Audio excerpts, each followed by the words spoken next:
Hi friends, ഇന്ന് ചാന്ദ്രദിനമല്ലേ? അപ്പം നമുക്കൊരു സ്റ്റിൽ മോഡൽ ഉണ്ടാക്കിയാലോ?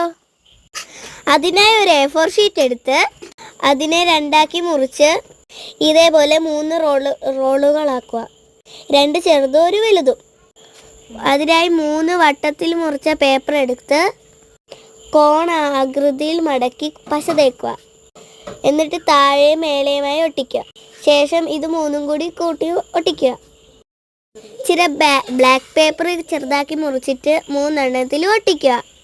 അതിനുശേഷം ചെറിയ കാർഡ്ബോർഡ് 2 കഷ്ണം കട്ട് ചെയ്തെടുത്ത് അതിലൊട്ടിക്കുക. അതിനുശേഷം കട്ടിയുള്ള ഒരു കാർഡ്ബോർഡിലേക്ക് അത് ഒട്ടിക്കുക. അത് ഒട്ടിച്ച് കഴിഞ്ഞ ശേഷം അതിൻ്റെ അടിയിൽ കോട്ടൺ വെക്കുക, പഞ്ഞി വെക്കുക. എന്നിട്ട് ഒട്ടിച്ചു കൊടുക്കുക. അത് കഴിഞ്ഞിട്ട് വൈറ്റ്നറും കൊണ്ട് കുത്തി ഇട്ട് കൊടുക്കുക. ഇത്രയുള്ള